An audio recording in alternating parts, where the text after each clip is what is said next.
Good morning dear students. आज मैं आपको क्लास 12th का इंग्लिश का चैप्टर कराने जा रहा हूँ जिसका नाम है the lost spring. Lost spring का मतलब होता है, वैसे तो लिटरली अगर इसका मीनिंग निकालेंगे तो इसका मीनिंग होता है खोया हुआ बसंत। खोया हुआ बसंत, लेकिन बसंत से मतलब नहीं है। बसंत का यहाँ बसंत नहीं है, बसंत का जो मतलब है वो है बचपन। कभी कभी क्या होता है, बच्चा मजबूरी बस या गरीबी बस बचपन में होते हुए भी अपना बचपन खो देता है।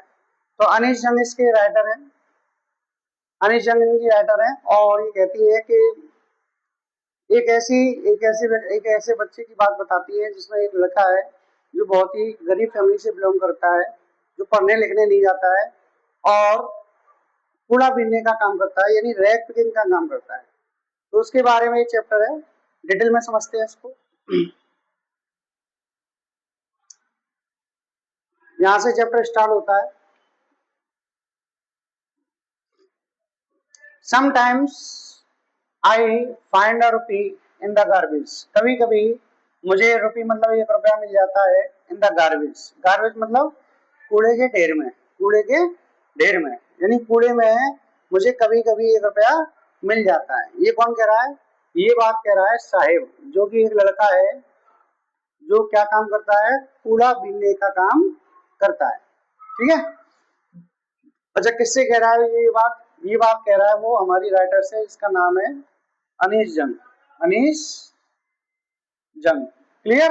तो अनीश जंग से कह रहा है, कौन कह रहा है? साहिब कह रहा है कि कभी कभी मुझे 1 रुपया भी मिल जाता है गार्बेज में। गार्बेज मतलब कूड़े में। ठीक है। अब यहाँ से जो मैम है, जो राइटर है, वो पूछ रही है उससे, why do you do this? तुम ऐसा क्यों करते हो? यानी कूड़ा बीनने का काम तुम क्यों करते हो? आई आस्क साहिब, मैंने साहिब से पूछा। मैंने का मतलब राइटर ने, मैंने का मतलब अनीश जंग ने, है ना। तो मैंने साहिब से पूछा whom, जिससे आई एनकाउंटर। एनकाउंटर का मतलब होता है meet by chance, meet by chance, जिससे मैं संयोग से मिली, संयोग से मेरी उसकी भेंट हो गई। मीट बाई चांस, चांस है सॉरी, ठीक है। तो जिससे मैं संयोग से मिलती थी एवरी मॉर्निंग, प्रत्येक सुबह, प्रत्येक सुबह स्क्राउंजिंग, जो कि स्क्राउंजिंग करता रहता था। स्क्राउंजिंग का मतलब होता है सर्च फॉर, लुक फॉर, है ना। जो कि ढूंढता रहता था फॉर गोल्ड, जो कि स्क्राउंजिंग माने ढूंढता रहता था गोल्ड के लिए। गोल्ड का मतलब यहाँ सोना नहीं है, गोल्ड का मतलब है कोई भी कीमती चीज या कोई भी छोटी मोटी चीज जो उसके काम की हो, यूजफुल हो। ठीक है। इन द गार्बेज, गार्बेज मतलब कूड़े के ढेर में। दोबारा से समझ लो कि मैंने आई आस्क साहिब, मैं साहिब से पूछती हूँ होम आई एनकाउंटर, जिससे मैं अचानक मिल जाती थी, सडनली मिल जाती थी एवरी मॉर्निंग, प्रत्येक सुबह स्क्राउजिंग फॉर गोल्ड, जो कि ढूंढता रहता था क्या? गोल्ड। गोल्ड का मतलब यूजफुल थिंग है यहाँ पे। ठीक है। इन द गार्बेज, किसमें? कूड़े के ढेर में। ठीक है। डम्स, डम्स मतलब कूड़े के ढेर में। ऑफ माई नेबरहुड, मेरे पड़ोस के, मेरे पड़ोस के। कूड़े के ढेर में, डम्स का मतलब ढेर होता है, तो कूड़े के ढेर में वो कोई ना कोई यूजफुल थिंग्स ढूंढता रहता था। ठीक है। अगला है साहेब left his home long ago. साहेब ने लेफ्ट माने छोड़ दिया था अपना घर, लॉन्ग एगो बहुत समय पहले। साहेब ने अपना घर बहुत समय पहले लेफ्ट कर दिया था। लेफ्ट का मतलब छोड़ दिया था। सेट एमिस्ट, जो कि स्थित था green fields of Dhaka, Dhaka के हरे मैदानों के, एमिस्ट माने बीच में, जो कि ढाका के, ढाका कहाँ पे? बांग्लादेश की कैपिटल है इसकी, बांग्लादेश की। तो बांग्लादेश में उसका घर था, उसकी कैपिटल ढाका में उसका घर था। तो ढाका के हरे खेतों के बीच में जो उसका जो घर था वो सेट था। सेट मतलब स्थित था। हिज होम, उसका घर, is not even a distant memory, उसकी दूर की यादों में भी नहीं था। इवन का मतलब होता है भी। तो उसका जो घर था उसकी दूर की यादों में भी नहीं था। कहने का मतलब ये है कि वो अपने घर को बहुत समय पहले छोड़ चुका था और उसको बहुत धुंधली धुंधली यादें रह गई थी अपने घर की। ठीक है। देयर वर मैनी स्टॉर्म्स, कई तूफान आए, दैट स्वेप्ट अवे, जो बहाकर ले गए या उड़ाकर ले गए, देयर फील्ड्स, उनके खेतों को, बहाकर ले गई बोलेंगे, उनके खेतों को, एंड होम्स, और उनके घरों को। यानी तूफान उस समय पे आए थे और उनके जो घर थे और जो खेत थे या मैदान थे वो क्या हो गए डिस्ट्रॉय हो गए, बह गए, है ना। His home sorry his mother tells him, ऐसा उसकी माँ ने उसको बताया। यानी जब वो पूछता है, थोड़ा बड़ा हो जाता है, थोड़ा समझदार हो जाता है, तो अपनी माँ से पूछता है कि माँ हम अपना जो गांव था या अपना जो जहाँ रहते थे उसे क्यों छोड़कर आए। तो उसकी माँ उससे कहती है कि बहुत सारे तूफान आए थे, उनमें हमारे घर और जो खेत थे वो स्वेप्ट अवे हो गए थे, नष्ट हो गए थे या बह गए थे। ये बात कौन बताता है, उसकी माँ उससे कहती है। दैट्स वाई, यही कारण है। दैट्स वाई का मतलब होता है यही कारण है। दे लेफ्ट, उन्होंने अपने घर को लेफ्ट कर दिया। लेफ्ट मतलब छोड़ दिया। Looking for gold, looking for gold मतलब तलाश में। लुकिंग फॉर का मतलब होता है सर्च फॉर, तलाश में, गोल्ड की तलाश में। गोल्ड का मतलब यूजफुल थिंग्स कह सकते हो। तो यूजफुल थिंग्स की तलाश में या काम धंधे की तलाश में इन द बिग सिटी, बड़े शहर में, वेयर ही नाउ लिव्स, जब जहां वह अब रहता है।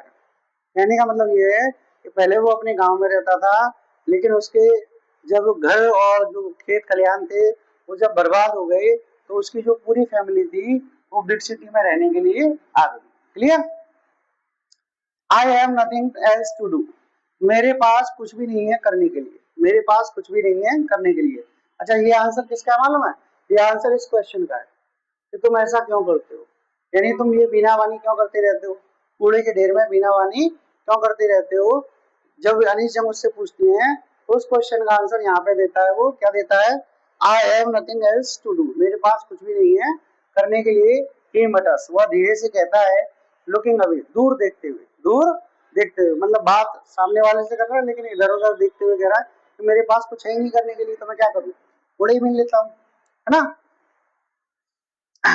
गो टू स्कूल, अनिश जंग उससे बोली कि गो टू स्कूल, स्कूल जाया करो, स्कूल जाया करो। आई से, मैंने कहा, मैंने मतलब अनिश जंग ने कहा, डिलीवरी माने बिना सोचे समझे, मतलब वैसे ही मतलब बिना किसी मतलब लापरवाही के साथ उसने कह दिया कि स्कूल जाया करो। रियलाइजिंग, मुझे तुरंत महसूस हुआ, इमीडिएटली मतलब तुरंत, और रियलाइजिंग मतलब महसूस हुआ, how hollow the advice must sound, कि मेरी जो एडवाइस थी वो बहुत ही ज्यादा होलो थी। होलो मतलब बहुत ही ज्यादा खोखली थी। मैंने उसको ऐसी एडवाइस दे दी जो शायद वो कभी ना माने। तो मैंने तुरंत, इमीडिएटली मतलब तुरंत, रियलाइजिंग मतलब महसूस किया, how hollow the advice must sound, वो जो एडवाइस थी कितनी होलो प्रतीत हो रही थी। साउंड का मतलब होता है प्रतीत होना, ठीक है। देयर इज नो स्कूल, कोई भी स्कूल नहीं है, इन माई नेबरहुड, ये कौन कह रहा है, ये कह रहा है वो लड़का जिसका नाम क्या था, साहिब। वो कह रहा है कि मेरे पड़ोस में कोई भी स्कूल ही नहीं है madam. When they build one, जब वे कोई, वन का मतलब यहाँ स्कूल से ही है, वन का मतलब यहाँ किससे है, स्कूल से ही है। जब वे कोई स्कूल बना लेंगे तो आई विल गो, मैं जाया करूंगा। साहिब कह रहा है कि मेरे पड़ोस में कोई स्कूल ही नहीं है, जब कोई कोई स्कूल वहां पर बना लेगा तो आई विल गो, मैं वहां पर जाया करूंगा। If I start a school, यदि मैं स्कूल स्टार्ट कर दूं तो विल यू कम, तो अनिश जंग कहती है उससे, यदि मैं कोई स्कूल स्टार्ट कर दूंगी तो विल यू कम, तो क्या तुम आओगे। तो आई आस्क, मैंने पूछा, मतलब अनिश जंग ने पूछा, हाफ जोकिंग मतलब थोड़ा सा मजाक करते हुए मैंने पूछा, यदि कोई मैं स्कूल बनवा दूंगी तो तुम क्या आओगे। यस ही सेज, वह कहता है, वह मतलब कौन, साहिब कहता है, हाँ, ही सेज वह कहता है, स्माइलिंग मुस्कुराते हुए, ब्रॉडली मतलब अपना मुंह चौड़ाते हुए या मुस्कुराते हुए, बहुत अच्छे तरीके से मुस्कुराते हुए कहता है कि यस बिल्कुल क्यों नहीं आऊंगा। अ फ्यू डेज लेटर, कुछ दिनों के बाद, आई सी हिम, मैं उसे देखती हूँ, रनिंग अप टू मी, मेरे पास दौड़कर आते हुए, यानी कुछ समय बाद मैं उसे अपने पास दौड़ते हुए आते हुए देखती हूँ। इज योर स्कूल रेडी, और वो दौड़कर आते हुए क्या कहता है मुझसे, is your school ready, ma'am क्या आपका स्कूल रेडी है। तो देखो अब वो क्या कहती है Nisha, it takes longer to build a school, एक स्कूल बिल्ड माने बनवाने में, लॉन्गर माने लंबा समय, टेक्स माने लगता है, एक स्कूल बनवाने में लंबा समय लगता है। ऐसा थोड़ी ना कि मैंने तुमसे स्कूल की कह दिया कि मैं स्कूल बनवा दूंगी तुम आ जाओगे और दूसरे दिन स्कूल बनवा दूंगी, ऐसा थोड़ी नहीं, स्कूल बनाने में टाइम लगता है। आई से, मैंने कहा या मैं कहती हूँ, embraced eight having made a promise, और मैंने एक ऐसा प्रॉमिस उसे मेड माने कर दिया था, उस पर मैं एमरेस्ड होती हुई, एमरेस्ड मतलब, एमरेस्ड का मतलब होता है शर्मिंदा होते हुए, शर्मिंदा होते हुए। तो एक ऐसा प्रॉमिस जिस पर शर्मिंदा होते हुए, दैट वाज नॉट मीन, जिसका कोई मतलब ही नहीं था। यानी मैं एक लेखिका थी, मैं स्कूल क्यों बनवाने लगी, मैंने तो बस एवं ही उससे कह दिया था कि मैं स्कूल अगर बनवा दूं तो वो अपने प्रॉमिस पर ही शर्मिंदा होते हुए, जिसका कोई मतलब नहीं था, बट प्रॉमिस लाइक मैन, लेकिन मेरे जैसे प्रोमिसेस, लेकिन मेरे जैसे वायदे, अबाउंड्स, अबाउंड्स माने भरे पड़े हैं, इन एवरी कॉर्नर, हर एक कोने में, प्रत्येक कोने में भरे पड़े हैं, ऑफ इस ब्लीक वर्ड, ब्लीक वर्ड का मतलब होता है नीरस दुनिया, नीरस दुनिया, इस नीरस दुनिया में ऐसे वायदे भरे पड़े हैं। यानी जो लेखिका है वो कहती है कि मैंने उससे ये कह दिया कि मैं तेरे लिए स्कूल बनवा दूं तो तू आएगा, तो वो लड़का कहता है हाँ मैं जरूर आऊंगा। तो मैंने तो उसको ऐसे ही झूठा वादा कर दिया था, जिसका मुझे भी पता था कोई मतलब था नहीं। तो वो लेखिका कहती है कि मैंने जो जैसा प्रॉमिस किया था ना, ऐसे प्रॉमिस हमसे बहुत से लोग कर जाते हैं इस नीरस भरी दुनिया में। ठीक है, clear. After after months of knowing him, उसको महीने जानने के बाद, महीने जानने के बाद, हिम माने उसको, उसको महीने जानने के बाद, महीनों तक जानने के बाद, I asked him his name, मैंने उससे उसका नाम पूछा, तो उसने नाम क्या बताया, साहिब आलम। उस लड़के ने पूरा नाम बताया अपना, साहिब आलम। ही अनाउंस, वह कहता है, ही डज नॉट नो, वह नहीं जानता, व्हाट इट मींस, कि इसका मतलब क्या है, यानी साहिब आलम का मतलब क्या है। If he new it's meaning, यदि वह इसका मीनिंग जानता, मीनिंग मतलब अर्थ जानता, लॉर्ड ऑफ द यूनिवर्स, ब्रह्मांड का लॉर्ड, लॉर्ड मतलब देवता, ब्रह्मांड का देवता, यदि इस बात का वो मतलब जानता, तो he would have a hard time believing it, तो वह मुश्किल से ही इस बात पर क्या कर पाता, बिलीव कर पाता, बिलीव मतलब विश्वास कर पाता। यानी उसको पता चल जाता ना कि मेरा जो नाम है उसका मतलब है ब्रह्मांड का लॉर्ड, ब्रह्मांड का देवता, तो शायद ही वह विश्वास कर पाता, वो एकदम शॉक्ड हो जाता, अरे मैं तो भगवान हूँ पूरे ब्रह्मांड का, है ना। Unaware of what his name represents, इस बात से, अनअवेयर माने अनजान, ऑफ व्हाट माने इस बात से, हिज नेम रिप्रेजेंट्स, कि उसका जो नाम है क्या रिप्रेजेंट करता है। ही रोम्स, वह रोम्स माने घूमता रहता है, रोम्स का मतलब होता है वांडर करना, है ना, वांडर करना, वांडर मतलब भटकना, तो वह आवारा भटकता रहता है द स्ट्रीट्स, गलियों में, विद हिज फ्रेंड्स, अपने मित्रों के साथ। यानी वो अकेला ही कूड़ा पीने नहीं जाता है, उसका पूरा टोल जाता है, पूरा ग्रुप जाता है कूड़ा पीने के लिए, ठीक है।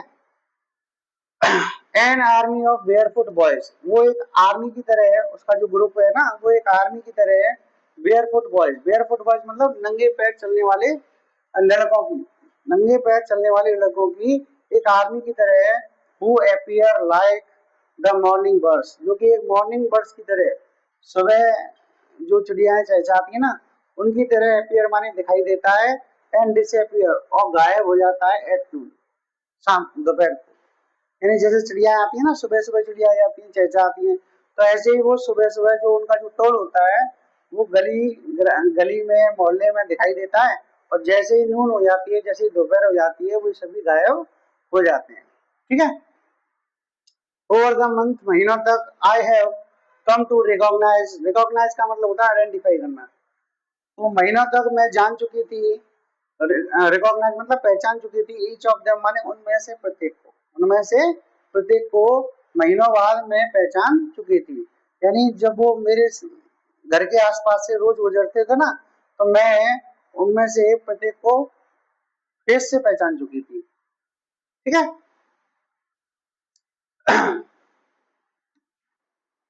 चलिए अब अगला टॉपिक आता है, अगला paragraph, why aren't you wearing chappals. तो उनका जब ग्रुप था मेरी आंखों के आगे, तो मैंने उनके ग्रुप में से किसी एक से पूछा, आई आस्क वन, मैंने एक से पूछा, why aren't you wearing chappals, तुम चप्पल्स क्यों नहीं पहनते भाई लोगों। यानी उस लेखिका ने उन बच्चों के ग्रुप से पूछा, बच्चों के ग्रुप में से एक से पूछा कि तुम ये बताओ, तुम सारे बच्चे नंगे पैर क्यों डोलते रहते हो, क्यों टहलते रहते हो गलियों में मोहल्लों में, क्यों चप्पल नहीं पहनते हो। तो देखिए माई मदर, अब वो बच्चों में से कोई एक उत्तर दे रहा है my mother did not bring them down from the self, कि मेरी माँ, ब्रिंग डाउन का मतलब होता है उतारना, फ्रेजल वर्ब है। ब्रिंग डाउन का मतलब क्या होता है? उतारना। मेरी माँ उनको, दे माने उनको उतारती नहीं है, फ्रॉम द सेल्फ, सेल्फ मतलब अटारी से, अटारी पे या ताड़ पे मेरी जो चप्पल है वो रखी रहती है और मेरी माँ उनको उतारती नहीं है। ही आंसर सिंपली, उसने साधारण रूप से आंसर माने उत्तर दिया। उस लड़के से पूछा ना चप्पल क्यों नहीं पहनते हो लेके गाने, तो बोला मेरी माँ ताड़ पे से उतारती नहीं है तो मैं कैसे पहनूं। अब देखिए इवन इफ, अब दूसरा बच्चा बोल रहा है दूसरा बच्चा बोल रहा है भले ही शी डिड मतलब वह उतार दे, वह चप्पलों को उतार दे, वह मतलब कौन? उसकी माँ। भले ही वह चप्पलों को उतार दे, he will throw them off, वह उनको थ्रो ऑफ कर देगा। थ्रो ऑफ मतलब फेंक देगा, पहनेगा नहीं। एड्स एनदर, दूसरे बच्चे ने ऐड किया, ऐड मतलब अपनी बात को ऐड किया। दूसरे बच्चे ने ये बात कही कि अगर मम्मी उसकी उतार भी देगी ना तो वो पहनेगा नहीं, वो नंगे पैर ही दौड़ेगा। हु इज, जो कि वियरिंग माने पहना हुआ था, शूज जूते पहना हुआ था, दैट डू नॉट मैच, जो मैच नहीं कर रहे थे, मतलब अलग अलग डिजाइन अलग अलग कलर के जूते पहना हुआ था वो व्यक्ति, ठीक है, व्यक्ति नहीं वो लड़का। When I commented on it, जब मैंने इस बात पर कमेंट किया, कमेंट मतलब टिप्पणी की, he shuffles his feet, अपने उसने अपने पैरों को सफल किया, सफल कहते हैं घसीटना, उसने अपने पैरों को घसीटा या पैरों को घसीट कर पीछे किया। एंड सेज नथिंग, और कुछ भी नहीं बोला, कुछ भी नहीं बोला। यानी उसके जो जूते थे ना वो दोनों जूते मैच नहीं कर रहे थे, दोनों अलग अलग कंपनी अलग अलग डिजाइन अलग अलग कलर के थे। तो मैंने उससे जब ये बात कही तो सेज नथिंग, वो कुछ भी नहीं बोला। आई वॉन्ट शूज, मुझे जूते चाहिए। सेज अ थर्ड वर्ड, अब ये बात कौन कहता है? ये तीसरा लड़का कहता है कि मुझे जूते चाहिए या मैं जूते चाहता हूँ। Who has never owned a pair all his life, जो कभी भी ओन्ड माने स्वामी नहीं बना था, मालिक नहीं बना था। अ पेयर माने एक जोड़ी जूतों का, ऑल हिज लाइफ माने अपने पूरे जीवन में, यानी जो कभी अपने पूरे जीवन में जिसने एक जोड़ी जूते नहीं पहने थे। ट्रेवलिंग अक्रॉस द कंट्री, पूरी कंट्री की यात्रा करने के दौरान। आई हैव सीन, मैंने देखा है, मैंने मतलब उस लेखिका ने देखा है बच्चों को वॉकिंग करते हुए, चलते हुए, टहलते हुए, बेयरफुट, नंगे पैर। कहाँ पर देखा है? सिटीज में देखा है, विलेज में देखा है, विलेज की रोड्स पर देखा है। It is not lake of money, यह लेक ऑफ का मतलब होता है शॉर्ट ऑफ, लेक ऑफ का मतलब क्या होता है? शॉर्ट ऑफ, शॉर्ट ऑफ का मतलब होता है कमी होना। यह कमी के कारण नहीं है, ऑफ मनी, किसकी? मनी की, यानी यह मनी की कमी के कारण नहीं है कि वो नंगे पैर रहते हैं। बट अ ट्रेडिशन, बल्कि यह एक परंपरा बन चुकी है, टू स्टे बेयरफुट, नंगे पैर रहने की, नंगे पैर रहने की ये एक उनकी ट्रेडिशन बन चुकी है, परंपरा बन चुकी है। मान लो उन पर चप्पल होंगी भी ना तो उनके ग्रुप के जितने बच्चे हैं वो नंगे पैर दौड़ रहे हैं तो वो भी अपनी चप्पल फेंक देंगे, वो भी नंगे पैर ही चलेंगे फिर, है ना। इज वन एक्सप्लेनेशन, एक एक्सप्लेनेशन तो ये है, एक व्याख्या तो ये है कि ये परंपरा बन चुकी है कि सारे बच्चे नंगे पैर जो है कूड़ा बीनने जाते हैं, तो जिसके पास चप्पल है वो भी चप्पल अपनी फेंक के जो है नंगे पैर जाता है। आई वंडर, मुझे आश्चर्य है, इफ कि क्या, it this is only an excuse, excuse का मतलब होता है बहाना। मुझे आश्चर्य है कि क्या यह एक बहाना मात्र है, टू एक्सप्लेन अवे, एक्सप्लेन करने का, परपेचुअल स्टेट, निरंतर, परपेचुअल का मतलब होता है निरंतर, स्टेट माने दशा, ऑफ पॉवर्टी माने गरीबी, पॉवर्टी का मतलब क्या होता है? गरीबी, अपनी गरीबी की निरंतर दशा को एक्सप्लेन अवे माने दिखाने का या मात्र है, एक बहाना मात्र है। तो मुझे ये ऐसा प्रतीत होता है। यानी दो एक्सप्लेनेशन है, पहली एक्सप्लेनेशन क्या है कि नंगे पैर रहना उनकी ट्रेडिशन बन चुका है, और दूसरी एक्सप्लेनेशन ये है कि वो पॉवर्टी को दिखाना चाहते हैं, शो ऑफ करना चाहते हैं कि देखो साहब हम गरीब हैं और हम पे चप्पलें नहीं है। अब यहाँ तक की कहानी हुई, वो उनसे मिल ली, वार्तालाप कर ली, सारे काम हो गए। अब वो एक अलग कहानी बताती है, एक अलग वाक्य बताती है, एक अलग वाक्य क्या बताती है कि आई रिमेम्बर, मुझे याद है, अ स्टोरी, कहानी, अ मैन, एक आदमी की, फ्रॉम उडुपी, जो उडुपी का था, मतलब उडुपी से बिलोंग करता था। उडुपी कहाँ पड़ता है? उडुपी कर्नाटका का, कर्नाटका है ना, उडुपी जो जगह है ना वो कर्नाटका का कोई शहर है, प्रसिद्ध फेमस शहर है उडुपी, कर्नाटका का। कर्नाटक में कोई उडुपी प्रसिद्ध शहर है, तो वहां का कोई व्यक्ति था, उसकी एक कहानी मुझको याद है। कौन कहता है? अनीश जंग कहती है। उसने वंस टोल्ड मी, वंस माने एक बार मुझसे कहा था या मुझे बताया था, एज अ यंग बॉय, जब वो एक यंग बॉय था, यंग बॉय मतलब छोटा लड़का था, जब वो एक छोटा लड़का था, he would go to school. Would का मतलब यहाँ पर पता है क्या है? वुड का मतलब है यहाँ पर यूज टू, है ना। कोई पास्ट की हैबिट शो करनी होती है तो हम या तो यूज टू का यूज करते हैं या फिर वुड का यूज करते हैं। तो जब वो छोटा लड़का था तो वह जाया करता था, गो टू स्कूल मतलब स्कूल जाया करता था, पास्ट एंड ओल्ड टेम्पल, जो एक ओल्ड टेम्पल से गुजरता था। यानी स्कूल जाता था ना, तो बीच में एक ओल्ड टेम्पल पड़ता था, वेयर, जहाँ हिज फादर, जहाँ उसके पिताजी वॉज अ प्रीस्ट, जहाँ उसके पिताजी क्या थे, जहाँ उसके पिताजी एक प्रीस्ट थे। प्रीस्ट मतलब पुजारी थे, उस मंदिर के पुजारी थे। He would stop briefly, briefly का मतलब होता है शॉर्टली, वह वहां रुक जाता था। शॉर्टली ब्रीफली मतलब थोड़े समय के लिए रुक जाता था। एट द टेम्पल, कहाँ पर? टेम्पल पर। एंड प्रे फॉर, प्रार्थना करता था, अ पेयर ऑफ शूज, एक जोड़ी जूते की। यानी वो जो लड़का, वो व्यक्ति है ना जो उससे मिला है, उडुपी का जो व्यक्ति है, वो बताता है कि जब मैं छोटा था तो मैं स्कूल जाता था, तो मेरे पास चप्पल जूते वगैरह कुछ भी नहीं हुआ करते थे, तो मैं मंदिर जाता था, तो मैं मंदिर में जाके ईश्वर से प्रे करता था कि हे भगवान, मेरे को एक जोड़ी जूते मिल जाए। 30 years लेटर, 30 साल बाद, आई विजिटेड हिज टाउन, मैं उसके टाउन में विजिट करने गई, घूमने गई। एंड द टेम्पल, उस टेम्पल पर भी गई, विच वाज नाउ, जो कि अब drowned in air of dissolution.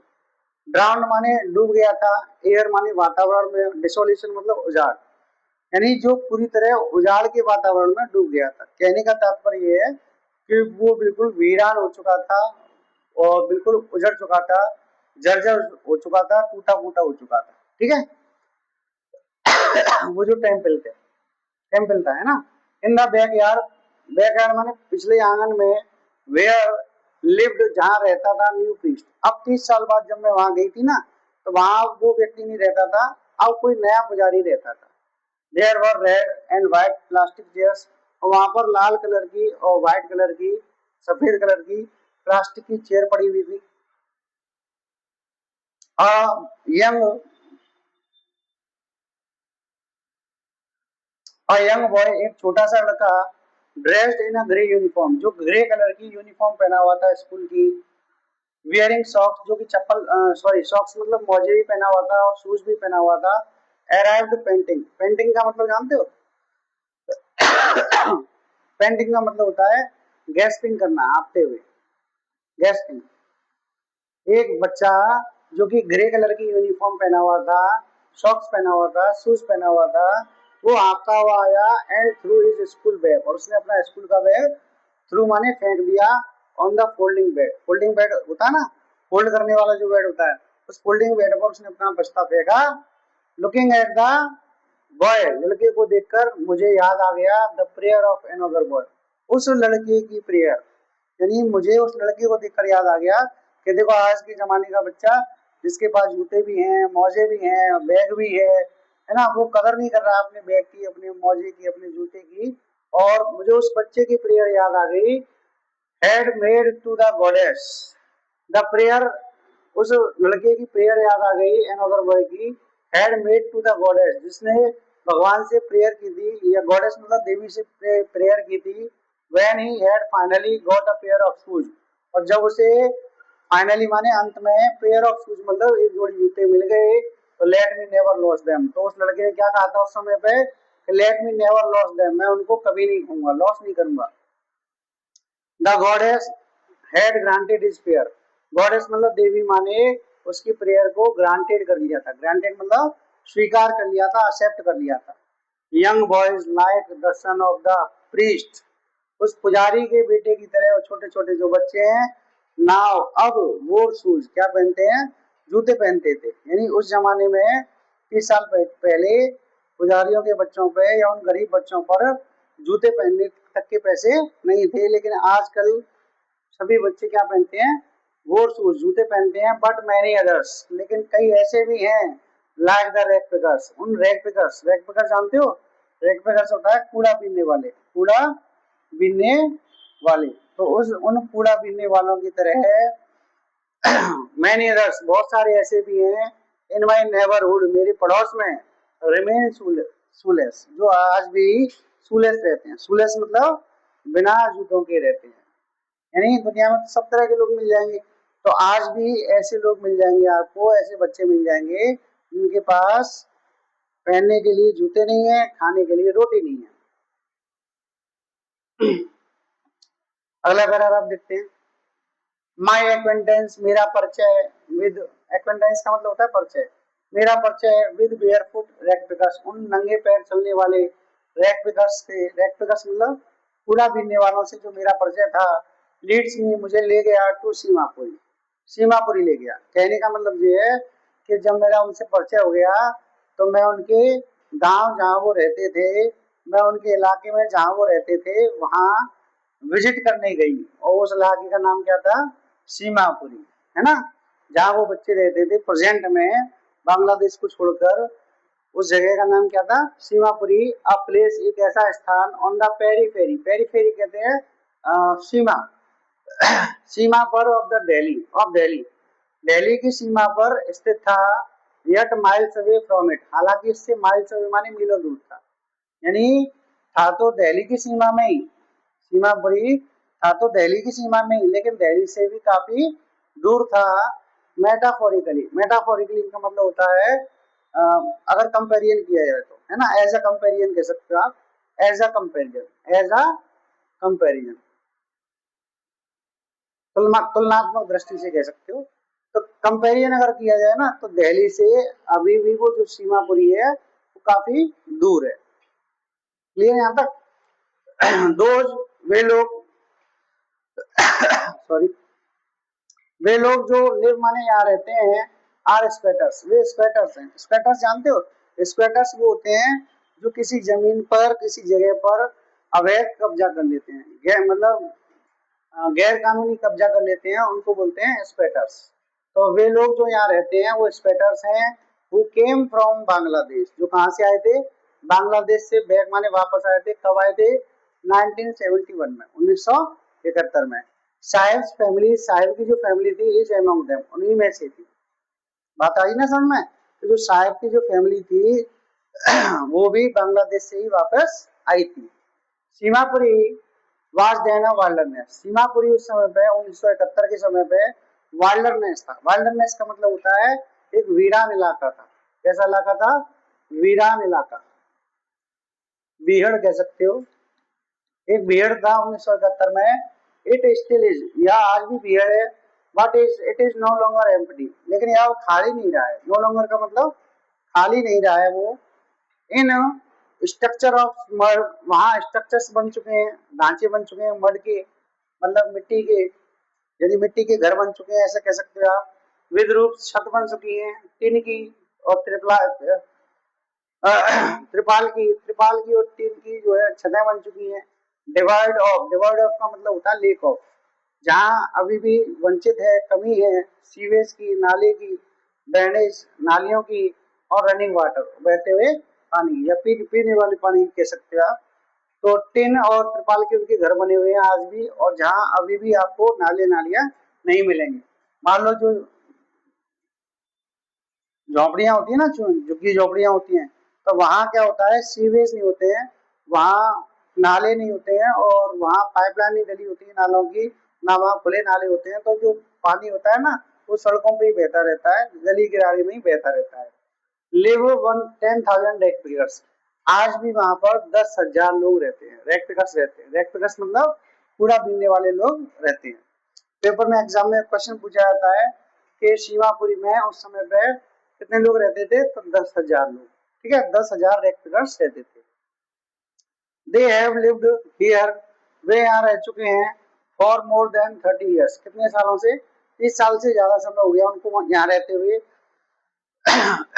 Without an identity, बिना किसी पहचान के, बिना किसी पहचान के, मतलब कोई उनकी आइडेंटिटी नहीं है। विदाउट परमिट्स, बिना परमिट के रहते हैं।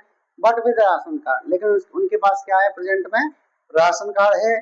That get their names on voters list, और जिनसे उनका नाम वोटर लिस्ट में आ चुका है, and enable them two by grains, और वो ग्रेन बाई करने के इनेबल हो चुके हैं। इनेबल मतलब योग्य हो चुके हैं, मतलब उनको अनाज पानी मिल जाता है। फूड इज मोर इम्पोर्टेंट, भोजन ज्यादा इम्पोर्टेंट है फॉर सर्वाइवल। सर्वाइवल का मतलब क्या होता है? जीने के लिए। फूड यानी भोजन जीने के लिए ज्यादा जरूरी है देन एन आइडेंटिटी, पहचान से ज्यादा, पहचान से ज्यादा। ये कौन कहता है? कोई व्यक्ति कहता होगा या कोई लेडीज कहती होगी, आगे देख लेंगे। तो फूड ज्यादा इम्पोर्टेंट है सर्वाइवल के लिए, जीने के लिए, आइडेंटिटी से ज्यादा। इफ यदि at the end of the day, यदि दिन के अंत में we can feed our families, feed का मतलब होता है खिलाना, यदि हम अपनी फैमिलीज को खिला सकते हैं, खाना खिला सकते हैं, एंड गो टू बेड, और बिस्तर पर जा सकते हैं, विदाउट एन एकिंग स्टोमक, बिना पेट के दर्द के, यानी बिना पेट के दर्द का मतलब है खाली पेट बिना हम बेड पर जा सकते हैं, पेट भरे हुए हम बेड पर जा सकते हैं, तो we would rather live here, हम अपेक्षा करते यहाँ रहना पसंद करेंगे, देन इन द फील्ड्स, उन खेतों के बजाय, that gave us know grain, जिन्होंने हमें कोई अनाज नहीं दिया। यानी बांग्लादेश के खेतों की बात कह रही है जो उजड़ चुके थे, तो उन खेतों ने तो हमें कोई अनाज नहीं दिया, यहाँ कम से कम हमारा पेट तो भर जाता है, भले ही हमारी आइडेंटिटी नहीं है ना। ये बात कौन कहता है? से अ ग्रुप ऑफ वुमेन, यहाँ हुई ना बात, ग्रुप ऑफ वुमेन मतलब औरतों के ग्रुप ने ऐसा कहा, यानी वो वहां पर गई थी, अनिश जंग जो थी उस सीमापुरी इलाके में जब गई तो उसने ग्रुप ऑफ वुमेन से बात की, तो ग्रुप ऑफ वुमेन ने ये सारी बात कही, ठीक है।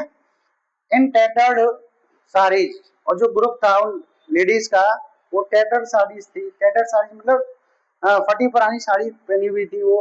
व्हेन आई आस्क्ड देम, जब मैंने उनसे पूछा, why they left their beautiful land of green fields and rivers, मैंने जब उनसे पूछा तो उन्होंने क्यों लेफ्ट कर दिया अपने ब्यूटीफुल, अपने सुंदर लैंड को, जमीन को, फील्ड्स माने उन खेतों को, रिवर्स को क्यों लेफ्ट कर दिया, wherever they find food, जहाँ उन्हें जहाँ कहीं भी दे फाइंड फूड, जहाँ कहीं भी उनको भोजन मिलता है, दे पिच देयर टेंट, वे अपना टेंट माने तंबू, वे अपना तंबू पिच कर लेते हैं, पिच मतलब गाड़ लेते हैं। दैट बिकम ट्रांजिट होम, जो उनका ट्रांजिट होम बन जाता है। ट्रांजिट होम का मतलब जानते हो? टेम्परेरी होम्स, अस्थायी घर बन जाता है।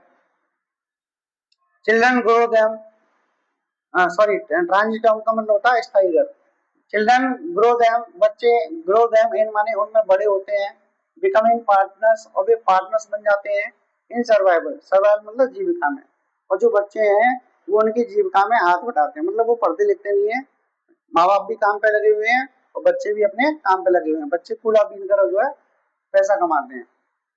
एंड सर्वाइवल इन सीमापुरी, और सीमापुरी में अगर आपको सर्वाइवल करना है तो उसका मतलब है रेक पिकिंग तो आपको करनी ही करनी पड़ेगी। तो सीमापुरी में सर्वाइवल का मतलब है रेक पिकिंग करना।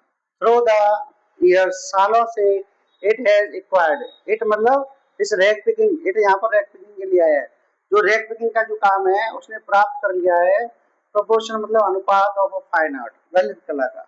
यानी जो अब जो रेक पिकिंग का जो काम है ना वो एक ललित कला बन चुकी है, एक कला बन चुकी है, एक आर्ट बन चुकी है जिसको वहां का हर बच्चा करता है।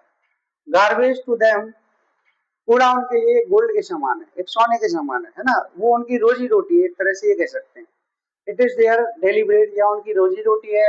रूफ, एक छत है, ओवर देयर हेड्स, उनके सिर पर, उनके सिर पर, इवन है भले ही it is a leaking roof, यह एक चुचाती हुई छत है, मतलब उसमें से पानी निकल रहा है, भले ही वो ऐसी टूटी फूटी छत है लेकिन कम से कम छत तो है।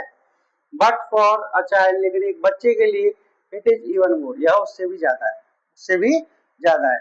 यानी उस रैक पिकिंग करना एक बच्चे के लिए मतलब जीविका कमाने का साधन तो है ही, बल और उसके लिए एक मनोरंजन का, टाइम पास का साधन भी है। तो आपको मैंने द लॉस्ट चाइल्ड का पार्ट 1 करा दिया, यहाँ पे पार्ट 1 की फुल एक्सप्लेनेशन करा दी है यहाँ पर, और आई थिंक आपको समझ में भी आ गई होगी।